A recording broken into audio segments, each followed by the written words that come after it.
오늘은 말라기 6번째 시간입니다. 우리가 지금까지 살펴본 것처럼 말라기서의 특징은 하나님께서 어떤 명제를 말씀하시면 뒤이어서 이스라엘 백성들의 그 반론을 그 물음의 형식으로 대비시키고 있습니다. 이어서 하나님께서 이스라엘 백성들이 그 제기한 반론에 대해서 그들이 어떠한 잘못을 한 것인지를 지적하시고 다시금 그들을 설득하시고 믿음의 자리로 이끄시는 그런 방식으로 구성되어 있습니다. 그동안 하나님께서 이스라엘 백성들로 하여금 어떠한 잘못으로부터 돌이키라고 하셨는지를 우리가 먼저 전체적으로 다시 한번 정리해 보고자 합니다. 첫 번째로는 말라기 1장 2절 말씀에 보시게 되면은 하나님께서 내가 너희를 사랑하였노라 라고 말씀하셨을 때에 그 이스라엘은 주께서 어떻게 우리를 사랑하셨나이까 라며 그 하나님의 사랑을 믿지 않는 모습을 보여주고 있습니다. 이에 대해서 하나님께서는 내가 야곱을 사랑하고 에서는 미워하였다라고 말씀하시죠. 이처럼 그들에게 보여지는 것은 하나님의 사랑을 받을 만한 어떤 자격과 기준을 가지고 있지 못했다는 것이죠. 하지만 오히려 이것들을 통하여서 그 하나님의 조건 없는 사랑과 은혜가 무엇인지를 보여주고 있습니다. 두 번째로 말라기 1장 6절 말씀에 보시게 되면은 하나님께서 내가 아버지이며 너희의 주인일진데 너희가 나를 공경하지 않으며 두려워하지 않는구나 라고 말씀하실 때에 이스라엘은 우리가 어떻게 주의 이름을 멸시하였습니까? 라며 반문하고 있습니다. 이에 대해서 하나님께서 증거로 이야기하시는 것이 너희가 더러운 떡을 나의 제단에 드리고 있지 않느냐, 흠 있는 재물을 내 앞에 가지고 오고 있지 않느냐. 이것이 무슨 말씀입니까? 지금 하나님께서 흠이 없는 재물을 원하신다는 것을 말하는 것이 아니죠. 너희가 흠이 있는 존재일 수밖에 없는데 그 상한 마음을 가지고 있는 모습 그대로 자신에게 나아올 것들을 요구하시는 것이었습니다. 세 번째로 말라기 2장 10절 말씀에 보시게 되면은 하나님께서 너희가 자기 형제에게 거짓을 행함으로 조상들의 언약을 욕되게 하느냐라고 꾸짖을 때 오히려 이스라엘은 우리가 언제 그렇게 했습니까? 라며 반문하고 있습니다. 이에 대해서 하나님께서 말씀하시는 것이 너희가 자기 아내를 버리고 이방인의 아내를 취한 것에 대해서 그 잘못을 지적하시죠. 하지만 무엇이라고 말씀드렸습니까? 그것은 단순히 이혼과 재혼의 문제가 아니라 마땅히 사랑해야 할 사람을 사랑하지 않고 그 사랑해야 할 사람을 이용하는 도구적으로 여기는 그들의 완악함을 지적하시는 것이었습니다. 네 번째로 말라기 2장 17절 말씀에 이스라엘 백성들이 무엇이라고 말하면서 하나님을 괴롭게 하였습니까? 모든 악을 행하는 자가 여호와의 눈에 좋게 보이며 기쁨이 되니 도대체 정의의 하나님이 어디 계신 것입니까? 라며 하나님을 원망하죠. 이스라엘이 이처럼 하나님을 원망하며 하나님이 정의롭지 못하다고 불평하는 이유가 무엇이었습니까? 자신들은 하나님의 말씀대로 성전을 짓고 성벽을 세우고 율법을 행하였음에도 불구하고 왜 우리는 이토록 가난하고 어렵고 왜 이방인 나라들은 부유하며 잘 사는지에 대해서 그것을 가지고 하나님께 따지고 있는 것이었죠. 하나님이 무엇이라고 대답하셨습니까? 내가 언약의 사자 곧 메시아를 보내시겠다고 답하시죠. 하지만 그 언약의 사자 메시아가 와서 하실 일이 무엇입니까? 바로 너희를 심판하겠다. 이스라엘은 자신들이 법을 잘 지켰다고 생각했지만 막상 그 법 속에 담겨져 있는 하나님의 인격, 하나님의 성품, 그 하나님의 뜻은 알지 못하고 오히려 그들 옆에 있는, 그들 가까이 있는 그 형제와 이웃들에게 사랑과 긍휼을 베풀지 않고 법을 지킨다와 법을 지키지 않은 너로 나누면서 누군가를 정죄하기만 바빴다는 것이죠. 이러한 행위를 하나님은 무엇이라고 말씀하십니까? 너희가 공허한 정의를 지키는구나. 하나님의 사랑과 긍휼을 거절하는 그 교만을 심판하시겠다라고 말씀하시는 것이었습니다. 다섯 번째로 말라기 3장 8절 말씀에 너희는 우리가 언제 주의 것을 도둑질했습니까? 라며 반문하지만 하나님 무엇이라고 말씀하시죠?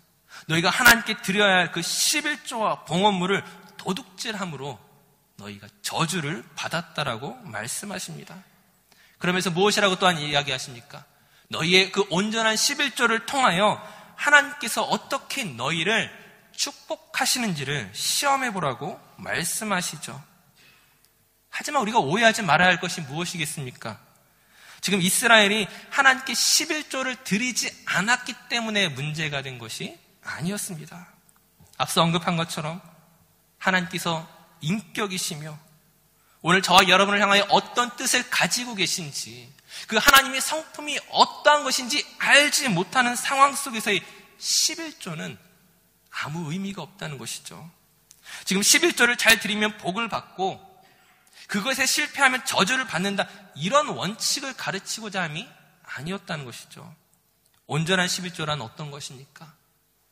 매출과 소득에서 얼마만큼을 드려야 하는가라는 이런 방법론의 문제가 아니죠. 심지어 더 나아가서 무엇입니까? 하나님께 어떤 자세로 어떻게 경건하게 드려야 하는가, 이런 마음의 문제를 말하고자 함도 아니라는 거예요. 왜 그렇습니까? 온전한 11조, 온전한 마음이 우리에게 가능한 것입니까? 우리의 마음이 온전하지 못할 때가 훨씬 더 많다는 것을 우리 스스로가 잘 알고 있지 않습니까? 만약 우리의 마음이 기준이 된다면, 우리의 온전한 마음을 통해서 하나님의 축복을 받을 수 있다면, 하나님의 축복을 받을 수 있는 자격이 우리에게는 없습니다. 지금 말라기가 이야기하는 온전한 11조는 우리가 하나님이 정하신 그 원칙에 성공하든지 혹은 실패하든지 간에 오늘 내 앞에 계신 그 하나님께서 어떤 분이신가를 과연 네가 알고 있느냐? 네가 그것을 안다면 네가 어떻게 행하겠느냐? 너는 아직도 모르겠느냐? 내가 너를 위하여 채우고자 하는, 너에게 복 주고자 하는, 너의 창고를 채우고자 하는 나의 그 사랑과 긍휼과 그 은혜를 너는 정녕 모르겠느냐? 그 하나님의 마음을 알지 못한다면 우리에게 있어서 온전한 11조란 불가능한 것이죠. 하나님의 마음과 그 뜻이 담겨져 있지 않는 원칙, 하나님의 성품을 나타내지 못하는 그러한 율법은 무엇입니까? 언제나 사람을 잡는, 사람을 죽이는 도구가 될 뿐입니다. 그 정죄와 자랑으로는 하나님 앞에 도무지 설 사람이 없다는 것이죠. 이렇게 말라기를 정리하면서 우리가 무엇을 볼 수가 있습니까? 지금 하나님께서는 이스라엘을 향하여 끊임없이 너희가 나에게 돌아오라고 말씀하시면서 그들에게 기회를 주고 있는데, 그들은 계속 어떻게 반문합니까? 우리가 언제 어떻게 하나님을 멸시하였습니까? 우리가 무슨 잘못을 했습니까? 라며 반문하고 있죠. 우리 하나님의 사랑을 의심하면서 하나님이 우리를 사랑하시는 건 맞습니까? 하나님 진짜 정의로우신 분이 맞습니까? 라며 따지는 모습을 보여주고 있었습니다. 그러면서 그들이 최종적으로 내리는 결론이 무엇입니까? 오늘 본문 말라기 3장 14절과 15절 말씀을 한번 같이 읽도록 하겠습니다. 말라기 3장 14절 15절 말씀 함께 읽겠습니다. 이는 너희가 말하기를 하나님을 섬기는 것이 헛되니 만군의 여호와 앞에서 그 명령을 지키며 슬프게 행하는 것이 무엇이 유익하리요? 지금 우리는 교만한 자가 복되다 하며 악을 행하는 자가 번성하며 하나님을 시험하는 자가 화를 면한다 하노라 함이라. 이스라엘이 무엇이라고 결론 내리고 있습니까? 하나님을 섬기는 것이 헛되도다 라고 말합니다. 왜냐하면 자기들에게 유익이 없기 때문이죠. 그러면서 그들이 원하는 것이 무엇이었는지 15절 말씀에 나와 있죠. 무엇이라고 이야기하고 있습니까? 복되다, 번성하다, 화를 면한다. 이것이 그들이 바라는 것이었습니다. 그들이 하나님을 섬기는 이유가 이것 때문이었어요.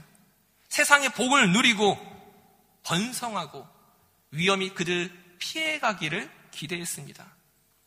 그래서 하나님의 명령을 지키면 이 모든 것을 누릴 수 있을 것이라고 생각했는데, 막상 그들의 기대가 좌절되었을 때에, 그들이 원하는 것을 얻지 못하였을 때에 하나님을 섬기는 것이 헛되도다라며 불평하는 것이죠. 그런데 바로 이들의 모습 속에서 우린 무엇을 발견합니까? 이것이 도대체 누구의 모습입니까? 이것이 우리 자신의 모습이 아닙니까? 많은 이들에게 있어서 그 신앙생활을 통하여 누리기를 원하며 애쓰고 있는 모습이 사실 이와 다르지 않다는 거죠. 하나님의 말씀을 따라 11조를 드리고 감사헌금을 드리고 주일 성수하고 열심히 봉사하고 섬기고 새벽 기도하고 성경 읽고 그리고 하나님께 무엇을 요구합니까? 이제 하나님께서 저를 도와주셔야 하지 않겠습니까? 이거 다 했으니까, 다 순종했으니까 내 사업에 어려운 거 하나님 해결해 주셔야죠. 건강의 문제 하나님 책임져 주셔야죠. 꼬여버린 이 관계의 문제 하나님 풀어주셔야 하는 거 아닙니까? 그렇게 당당하게 요구하고 있습니다. 때로는 기적처럼 하나님께서 우리의 문제를 해결해 주실 때가 있죠. 이를 경험한 사람은 어떻게 합니까? 더더욱 그 종교적 행위 가운데 그 열심을 내기도 합니다. 내가 하나님의 말씀을 더 잘 지키면, 내가 하나님의 말씀을 더 잘 순종하면 하나님께서 나를 더더욱 축복하실 것이라 믿고 열심히 행하죠. 하지만 그러면서 우리가 어떤 함정에 빠지고 있는 것입니까? 어떤 함정에 빠진 것입니까? 이스라엘을 보십시오. 그들 역시 성전을 짓고 성벽을 세우고 율법을 지키고 11조를 드렸습니다. 우리는 더 많은 시간을 종교적 행위에 할애하면 우리의 신앙이 더 좋아질 것처럼 생각하지만 막상 성경은 그렇게 이야기하지 않는다는 것이죠. 어떤 특정한 명령을 지키는 것이 신앙의 핵심이 아니라 지금 말라기가 계속적으로 우리에게 이야기하는 것이 무엇입니까? 하나님의 마음과 뜻과 그 성품을 네가 알고 있느냐? 네가 흠이 없는 재물을 드릴지라도 네가 하나님의 마음을 알고 있느냐? 특정한 명령의 문제가 아니라 우리가 하나님께 드려야 할 것은 우리의 삶 전체이죠. 흠이 없는 재물이 문제가 아니고 이혼과 재혼의 문제도 아니고 11조를 잘 드리라고 말하는 것도 아닙니다. 우리 자신은 넘어지기 쉬운 존재이지만 상한 심정을 가지고 곧 하나님의 은혜를 구하는 마음으로 그 예배의 자리 가운데 나아갈 것들을 하나님은 요구하고 계시죠. 그 예배가 무엇입니까? 말라기를 통해 우리는 무엇을 살펴보았습니까? 내 아내를 사랑하고 내 남편을 존경하고 형제와 이웃의 어려움을 돌보고 그들을 위로하고 격려하는 것, 그것이 예배라는 거예요. 로마서 12장 1절 말씀을 보시게 되면 그러므로 형제들아 내가 하나님의 모든 자비하심으로 너희를 권하노니 너희 몸을 하나님이 기뻐하시는 거룩한 산 제물로 드리라. 이는 너희가 드릴 영적 예배니라. 우리가 하나님께 드려야 하는 제물은 종교적 행위가 아니라 그 말씀에서부터 시작된 우리의 삶, 그 구체적이고 현실적인 그 일상생활에서 나타나야만 하는 것이 바로 우리의 예배라는 거예요. 로마서 12장 2절 말씀 보시게 되면 너희는 이 세대를 본받지 말고 오직 마음을 새롭게 함으로 변화를 받아 하나님의 선하시고 기뻐하시고 온전하신 뜻이 무엇인지 분별하도록 하라. 하나님의 선하시고 온전하신 뜻, 그분의 성품에 기초하여 우리의 삶이 드려져야 함을 잊지 마십시오.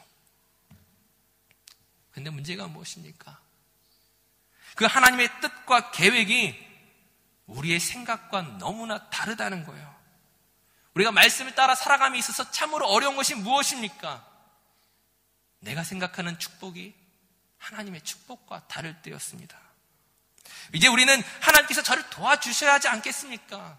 제가 이렇게 했으니까 하나님 저를 책임져 주셔야 되지 않겠습니까? 라고 생각하고 있지만 분명히 하나님께서도 우리에게 은혜 베푸시기를 원하시고 우리를 돕기를 원하시고 우리에게 더 많은 것을 주시기를 원하시지만 막상 거기에는 서로 너무 다른 생각들이 존재하고 있다는 것이죠. 우리는 우리의 삶에서 기적이 일어나기를 소원합니다. 하지만 하나님께서 우리에게 베푸시는 기적은 오늘 우리의 삶에서 우리가 기대하는 기적과는 사뭇 다르다는 것을 기억하셔야 됩니다. 하나님께서 인간들에게 보여주신 가장 놀라운 기적이 어떤 것입니까? 하나님께서 어떤 기적을 우리 가운데 놀랍도록 보여주셨습니까? 홍해바다가 갈라지고 하늘에서 만나가 내리고 여리고성이 무너지고 나병이 고침을 받았지만, 그러나 기적 중에 기적이 무엇입니까? 가장 놀라운 기적은 하나님께서 인간이 되신 것이죠. 곧 예수 그리스도입니다. 그 예수 그리스도께서 그 공생애를 시작하실 때 그 처음 스타트부터 그 마귀에게 그 광야에서 시험을 받으셨습니다. 우리가 잘 알고 있는 시험이죠.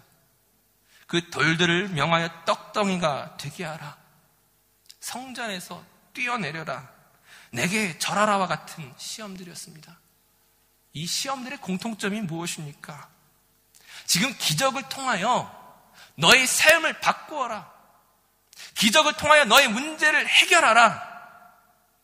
지금 것을 바꾸라고 요구하고 있습니다. 하지만 막상 예수님께서는 그 요구에 응하지 않으시죠. 지금 마귀가 하고 있는 작전이 무엇입니까?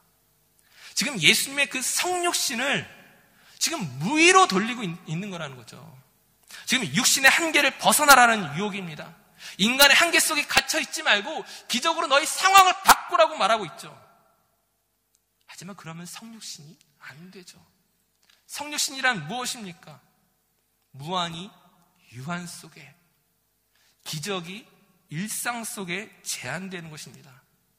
그 마지막이 무엇이었습니까? 가장 능력이 많으신 하나님의 아들이 가장 비참한 모습으로 십자가에 죽임을 당하는 것이었죠. 하나님께서 인간으로서 죽으신 것. 하지만 이것이 실패입니까? 우린 이것이 죄와 사망으로부터 우리를 구원해내는 유일한 방법임을 우린 알고 있습니다. 저와 여러분을 살리시기 위한 하나님의 가장 놀라운 방법, 기적이었습니다. 우리가 예수를 믿으면 우린 부활의 생명을 가지게 되고 사망으로 끝나지 않는 인생을 살게 됩니다. 오늘 저와 여러분에게 일어난 그 어떠한 일이라 할지라도, 때로는 우리의 못난 모습, 부족한 모습, 실패한 모습을 통하여서도 하나님께서 선을 이루시고 바꾸어가는 것, 오늘 우리가 하나님의 영광의 찬송이 되게 하시는 그 능력이 바로 십자가에서 비롯된 것이었죠. 이 일을 위하여 예수님께서 2000년 전에 이 땅 가운데 오셨고 부활하셨습니다. 그리고 이제 우리에게, 저와 여러분에게, 각자에게 주어진 그 삶 속에서 그 하나님이 원하시는 인생을 살아가라고 말씀하십니다. 우리에게 주어진 이 시간 속에서 우리가 어떻게 살아가야 되겠습니까? 예수 이외에 다른 어떤 기적과 다른 어떤 유익이 필요한 것입니까? 내가 하나님을 믿는 어떤 신앙생활의 대가로서 하나님에게 무언가를 받아내야만 하는 것이 옳습니까? 그렇지 않다는 것이죠. 지금 우리의 삶에서 더 이상의 기적이 필요 없다고 말하는 것이 아니라, 그 무엇과도 비교할 수 없는 기적을 이미 경험한 우리가 또 다른 우리의 삶의 문제가 해결되지 않는 것으로 인하여 하나님을 원망하는 것이 과연 옳은가 하는 것입니다. 오늘 보면 말라기 3장 17절 18절은 이렇게 말하고 있습니다. 만군의 여호와가 이르노라. 나는 내가 정한 날에 그들을 나의 특별한 소유로 삼을 것이요, 또 사람이 자기를 섬기는 아들을 아낌같이 내가 그들을 아끼리니, 그때 너희가 돌아와서 의인과 악인을 분별하고 하나님을 섬기는 자와 섬기지 아니하는 자를 분별하리라. 무슨 말씀입니까? 우린 예수 그리스도 안에서 하나님의 특별한 소유, 자녀가 되었습니다. 이 세상 속에서 구별된 삶을 살아갈 수 있는 유일한 존재로서 우리가 부르심을 받았다는 것이죠. 이 부르심 속에서 우리가 어떤 길을 걸어가야겠습니까?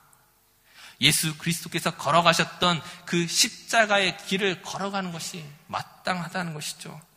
이 길을 걸어감에 있어서 우리 앞에 놓여져 있는 수많은 인생의 문제들이 있지만, 지금 이 문제를 기적과 같은 어떤 방법으로 해결하는 것이 우리의 존재를 증명하는 것이 아니라, 그 상황 속에서 그 수많은 문제에도 불구하고 흔들림 없이, 편법 없이 하나님께서 원하시는 긍휼과 은혜와 사랑의 인생을 살아가도록 부름을 받았고, 그것이 우리의 존재를 증명하는 유일한 방법입니다. 기적이 증명하는 것이 아니라 기적을 가진 자의 삶으로 증명해 나가야 한다는 것이죠. 우리가 그런 존재라는 거예요. 저와 여러분이 바로 그런 놀라운 존재라는 사실을 기억하시기 바랍니다. 세상 사람들은 그 수많은 문제 앞에서 도저히 나올 수 없는 답을 우리는 내놓을 수 있다는 거예요. 우리에게 무엇이 있기 때문입니까? 영생이 있기 때문이죠. 하나님의 약속이 있고 그 약속 끝에 승리와 영광이 놓여져 있다는 것을 우리가 알고 있기 때문입니다. 우리가 때로는 죽으러 가는 길처럼 보일지라도 그것이 죽음으로 끝나지 않는 길임을 우리는 알고 있기 때문이라는 것이죠. 어떻게 살아야 됩니까? 그러므로 우리는 양보하고요, 손해보고요, 세상에서 지는 삶을 살아가야 됩니다. 눈앞의 유익을 바라보는 사람이 아니라 내게 주어진 그 축복으로 인하여 낮아지는 삶.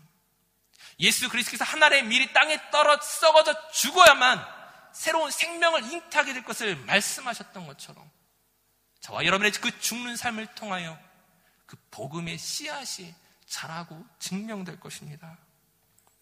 사랑하는 성도님들, 혹시 억울한 인생을 살아가고 계십니까? 오늘 나의 환경이, 내게 주어진 조건이 억울하다고 생각되십니까? 여전히 수많은 문제가 우리 앞에 놓여져 있을지라도 그 인생의 억울함과 원망을 하나님께 풀지 마십시오. 그 이스라엘 백성들의 그 어리석은 모습을 따라가지 마시고, 왜 하나님 나의 삶을 도우시지 않는가가 아니라 하나님께서 내게 베푸신 그 구원과 그 영광과 그 풍성한 비밀을 가진 자로서 담대하게 이 세상을 향하여 나아가실 줄로 믿습니다. 아내와 남편을 사랑하고 이웃에게 선을 행하기를 멈추지 마십시오. 하나님께서 내게 베푸신 그 사랑으로 인하여 그 사랑이 흘러 넘치도록 여러분을 사용하십시오. 선으로 악을 이기십시오.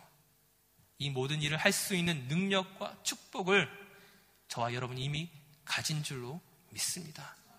담대하게 나아가는 사람 모두 성령 되시기를 간절히 축원합니다. 우리 함께 기도하시겠습니다. 우리에게 주어진 그 인생이란 무대 속에서 어떤 삶을 살기를 원하십니까? 세상의 성공과 인정과 그리고 기적이라는 함정 속에 빠져 있지 않습니까? 하나님께서 그 예수 그리스도 안에서 일하신 그 방법의 신비를 잊고 살고 있지 않습니까? 우린 이미 기적의 사람인데, 우린 이미 축복받은 하나님의 자녀인데 우리의 정체성을 잊고 있지 않습니까? 믿음으로 살아갈 수 있도록, 섬김의 삶을 살아갈 수 있도록 주의 성령으로 우리를 충만케 하여 주시옵소서. 우리 함께 기도하며 나가겠습니다.